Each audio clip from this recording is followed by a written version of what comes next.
Yes, it's time for The World This Week, 7 days, 4 Paris-based correspondents, 1 hour with us, and Baghamir of the International Herald Tribune. How are you?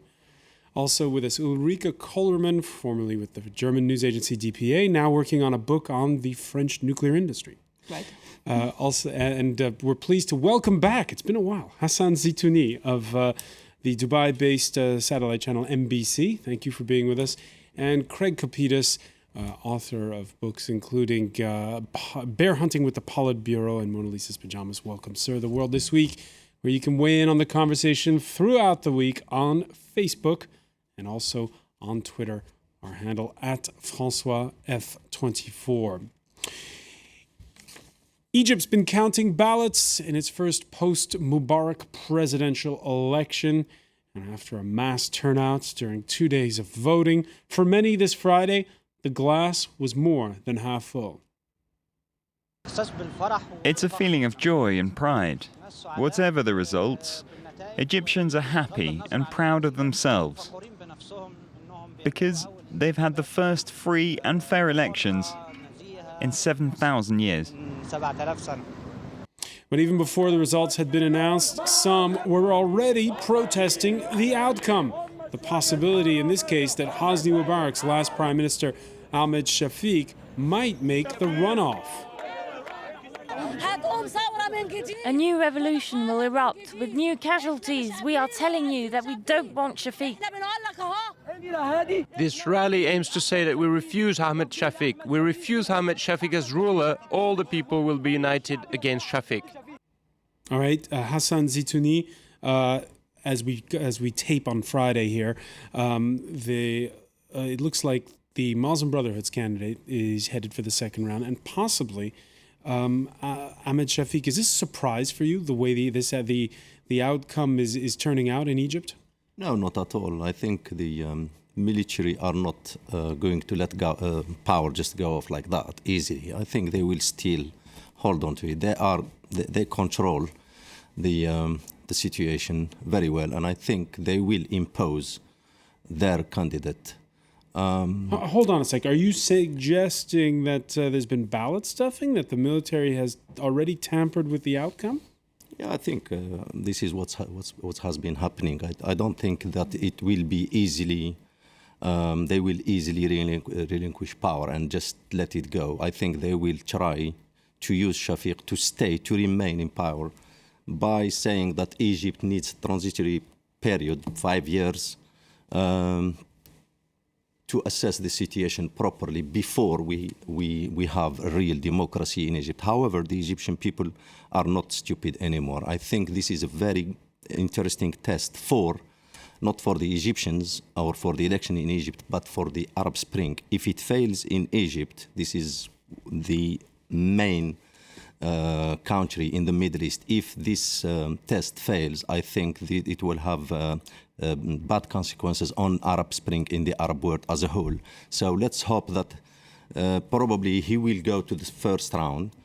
He will pass this first round, but he won't win the second round. That will be a signal from the military saying, we are here, we are watching, we can allow a little bit of democracy to go through, but we are not going to give you power just like that. I think that's what's happening. And Baghamir, we've seen a lot of the observers impressed generally with the way the vote would happen. Yes, I'm surprised to hear my colleague say that he thinks that there might be fraud. Well, let's just call it what it is. In the fact that the ex-Mubarak candidate might get through.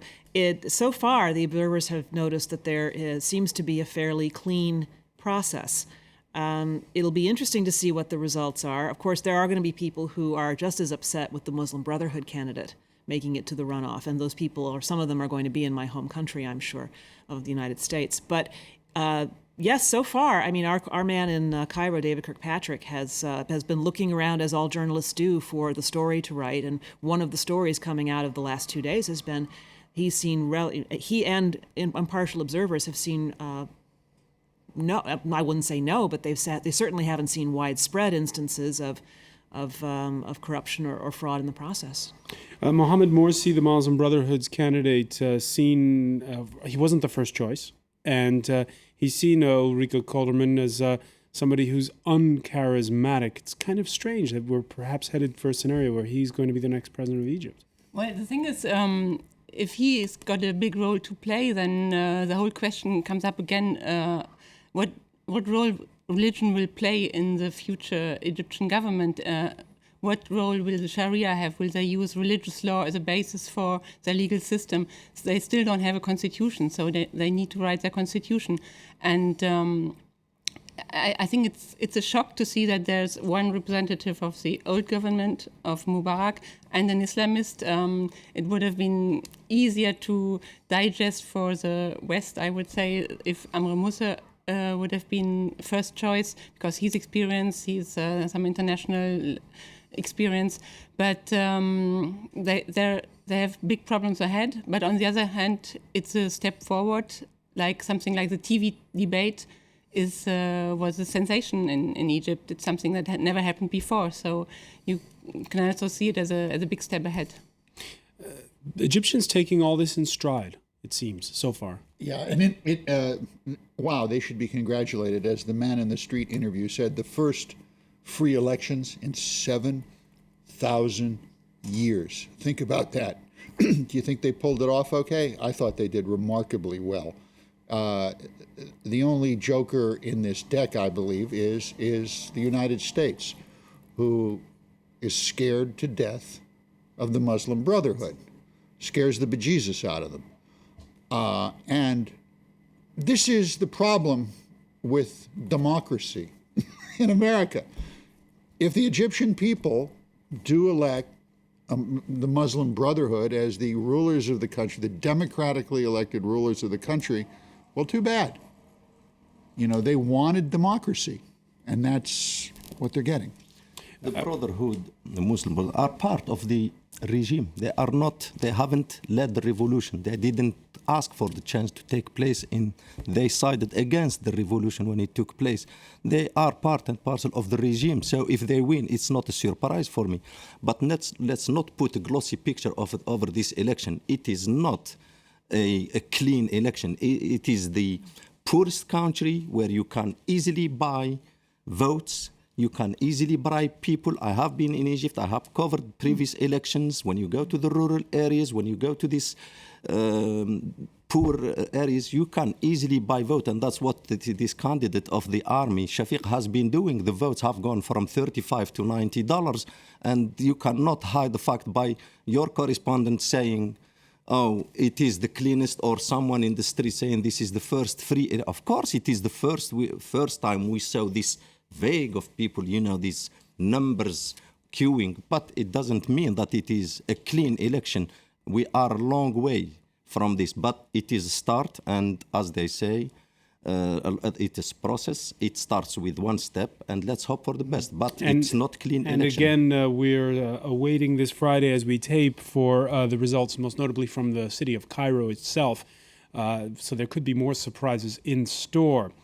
We're going to move on now and tell you that if it's Friday, it must be Kabul, France's new president, completing his week in Afghanistan, visiting with French troops ahead of their anticipated drawdown. Kabul in Kapisa province, 11,000 kilometers from where François Hollande began his week at the NATO summit in Chicago.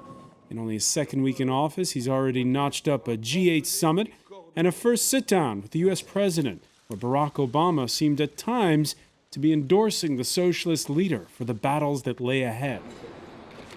Growth and jobs must be our top priority. A stable, growing European economy is in everybody's best interests, including America's. Now, I'm Bagamuri,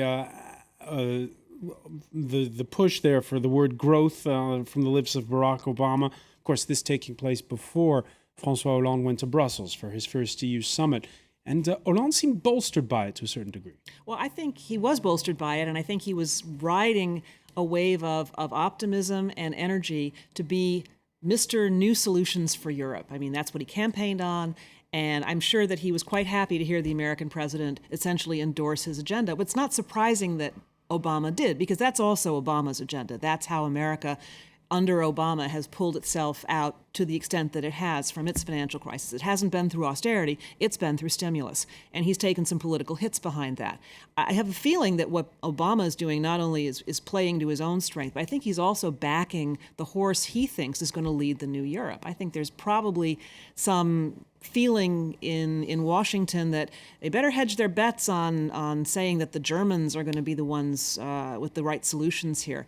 Hollande has quite a head of steam. He has some formidable challenges ahead, but he's definitely got the mo. And I think that probably is what carried him into his Brussels summit, where apparently he was just the toast of the town. All right, he got the mo. Hollande taking not the plane, but the train to Brussels, again, to spell out differences with his predecessor. But it wasn't exactly the welcome wagon ahead of his stated aim, which was to push pooling Europe's debt with Eurobonds. I need to make clear that the agreements prohibit mutual support commitments. In addition, I don't think Eurobonds would help boost growth in the euro area. All right, that was before. After his first of no doubt many late-night EU summits, it was Merkel issuing a curt statement, then leaving for Berlin, and Hollande sticking around for a long press conference where he stayed the course. For now, Germany's line of thinking is that Eurobonds, if I give the most optimistic version, that Eurobonds could only be an endpoint, whereas for us, they are a starting point. That's what I can say about today's positions. Ulrike Coleman, do you agree with Anne Bagger-Murray that he's got the momentum? Well, I think he was analyzing it right, that Merkel said Eurobonds are at the end, and for him it's a starting point. But the thing is, now everyone is talking about growth. It's like talking about apple pie. Everyone likes apple pie, everyone likes growth. So what do we mean by it, and how do you provoke it? And there's where the big differences are. And Merkel is probably right in saying someone has to pay for it at the end. And if Eurobonds means that we just transfer our wealth, it might not be the solution. Maybe it's better to focus on other growth factors like economic reforms. And there is still a lot of debate possible between them. I mean, he also needs to show the difference between him and Sarkozy. That's why he met the Spanish prime minister before the summit and not Merkel like Sarkozy did. I think Merkel is aware that Hollande has some domestic issues to solve, that he has another election coming up. So he wants to create certain atmosphere and show off that he is different from Sarkozy. But at the end, France is much more vulnerable than Germany, and so they will come up with a compromise solution. I mean, she's open to project bonds, and there are all sorts of practical things to do. There's no need to have free Eurobonds. All right, so there's those legislative elections still coming up in France. Craig Kopidis, who's the winning horse, as Anne was saying there? Is it Merkel or is it Hollande? Well, you know, Monsieur Hollande has the mo, but he needs the mojo, and Mr. Mojo is not rising with him. Your clip that you just had of Hollande speaking, I didn't understand a word he said. I did not know what he was talking about. I think I know a little something about bonds and how bond offerings work. He has yet to explain who's going to buy these bonds, just the Germans? And when the Germans give the money, the bond development, is that only going to be in Greece? Or maybe Germany will get some construction out of it. There's a lot of talk, but there's no specifics. Let's go to this Eurobond thing, because this is the phrase of the week. Who is it in Monsieur Hollande's Ministry of Finance who has the job of coming together what is known as a bond offering? They will, obviously, if they're doing their job, they're going to have a piece of paper there that outlines what these bonds are going to do. Well, I would certainly like to see them. And part of any bond offering will tell you who the investors are, which bank or which governments would be offering the bonds. Is it J.P. Morgan? Now, let's say there is a bond offering, which won't happen because there's no money for it, but let's say there is. Let's say the bond is for 1 trillion euros. Well, Is Germany going to come up with that 1 trillion? All right, let's say Germany comes up with half of it. Do you know any investor in the world right now who would invest in euro bonds, which is a euphemism for let's save Greece? They're not there. Look what happened with Facebook. They're just not there. So if he's going to speak euro bonds, let's see the meat. And we haven't seen it. And Marie? I can't but agree with what you just said. There are any number of proposals about how these would work. It's interesting to me. I was actually on vacation for about 2.5 weeks when the second round of elections took place, and the swell of momentum for Eurobonds as a topic of discussion came up.